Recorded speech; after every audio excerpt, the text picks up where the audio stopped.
Салам достор, бүгүнкү видео кантип англис тилин үйрөнүш керек деген темада бир аз сөз болмокчу. Ошондуктан менин каналыма катталганды унутпагыла, лайк же дизлайк басканды унутпагыла.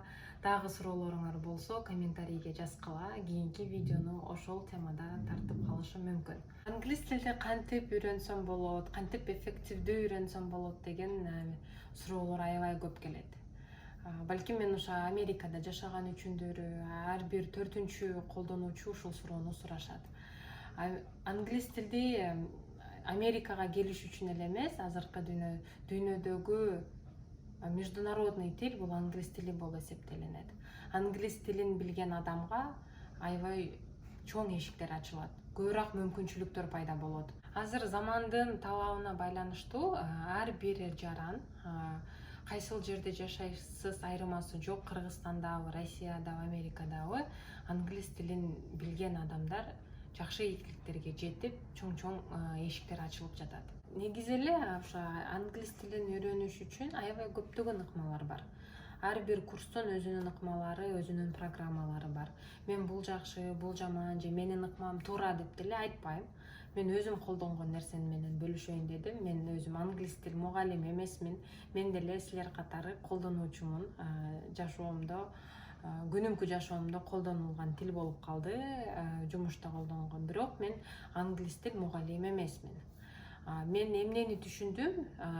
Любой тилди үйрөнүп жатканда, англис тил болобу, орус тил болобу, корей тили болобу, словарный запас аябай чоң болуш керек экен. Лексика кенен болуш керек экен. Аны үчүн биз жөн эле отуруп алып сөз жатташыбыз керек экен. Канчалык словарный запасыңыз чоң болсо, ошончолук бат сиз бир нерсени түшүнгөнгө мүмкүнчүлүк болот экен. Бир мисал катары алайын, өзүңүзгө бир максат коюңуз. 3 ай англис тилин үйрөнөм деген. 3 ай бою күнүгө разговорный английскийден 20дан сөз жаттап көрүңүз. Күнүгө 20дан сөз жаттай бериңиз. Калган нерсени унутой эле коюңуз. Жөн эле 20 сөздөн жаттай бериңиз. Күнүгө отуруп алып эле переводу менен англисче, кыргызча эмнени түшүндүрөт. Басыш керек, go дегендей эле сыяктуу да. Ошентип күнүгө 20 сөздөн жаттасаңыз, 10 күндүн ичинде сиз 200 сөз жаттайсыз. 1 айдын ичинде сиз 600-кө жакын сөз жаттайсыз. 3 айдын ичинде сиз 2000-ге жакын сөз жаттап коесуз. 2000-ге жакын сөз бул аябай эле чоң словарный запас. Сөз жаттагандан сырткары наушник менен өзүңүзгө кызыктуу темадагы разговорлорду угуңуз. Блогерлерди угуңуз. YouTube азыр ар бирибизде бар. Бардыгыбыздын телефонубуз, наушник бар. Ошого иш кылып жатып эле, эшикте огород казып жатсаңыз, кир жууп жатсаңыз, тамак кылып жатсаңыз, эмне жумуш кылып атканыңызда эле күнүгө 1 саат, 2 сааттан ошондой разговорлорду угуңуз. Өзүңүзгө кызык болгон темада. Фэшн дизайнерлер жакса сизге, фэшн блогерлердин блогдорун угуңуз. Кулинария жакса, ошондой кулинар блогерлердин блогдорун угуңуз. IT жөнүндө жакса, IT блогерлерин угуңуз. Англис тилинде болсун. Эмне үчүн блогерлер? Блогерлер эң жөнөкөй тилде сүйлөйт. Азыр мен сизге кандай тилде айтып жатсам, кандай сөздөрдү колдонуп жатсам, алар деле ушундай эле сөз менен сүйлөшөт. Ошого аларды үйрөнүп кеткенге бир аз жеңилирээк болот.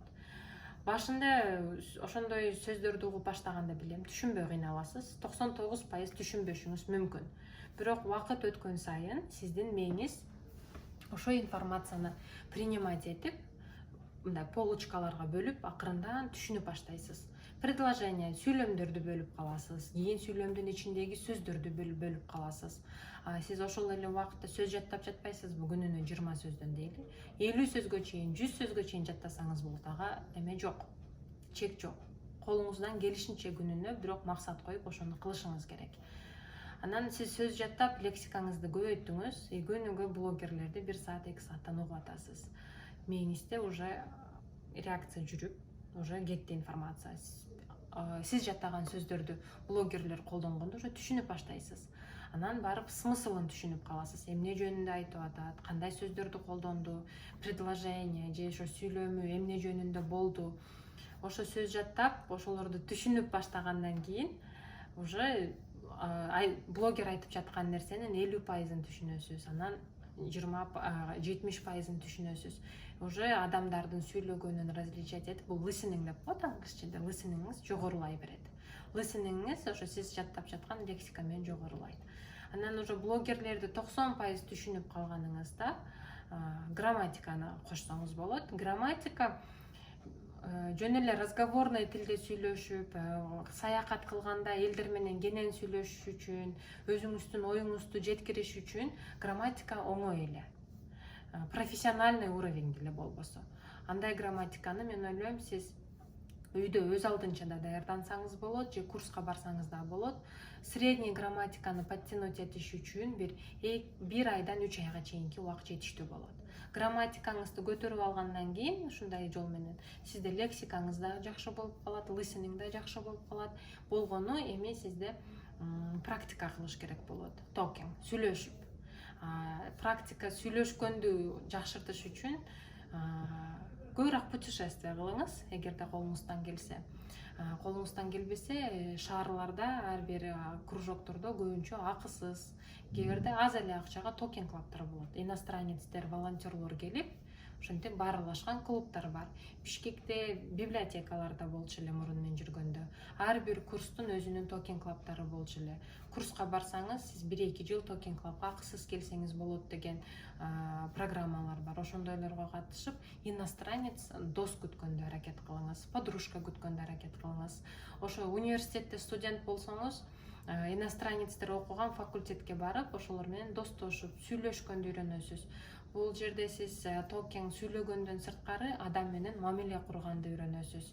Андан сырткары интернет аркылуу дагы кызыктуу досторду тапса болот. Алар менен сиз англисче жазышасыз. Ошондо writing, жазуу түрүндө дагы өзүңүздү сынап көрсөңүз болот. Ошонун баардыгын бириктирип, ошондо listen, talking, speaking, ошонун баарын бириктирип, уже сизде бир определенный билим пайда болот. Ошо тилди уже түшүнүп, үйрөнүп баштайсыз. Анан ошо тилди дагы өнүктүрүп, дагы практика кылыш үчүн сиз күнүгө эмгек кылышыңыз керек. Бир тилди үйрөнүп туруп, кийин ал тилди таштап койсоңуз, унутуп каласыз. Ошого аз-аздан, step by step деген сонун сөз бар англисче. Шаг за шагом, ар бир кичинекей кадамды таштап, ошо сиз каалаган уровеньге жетсеңиз болот.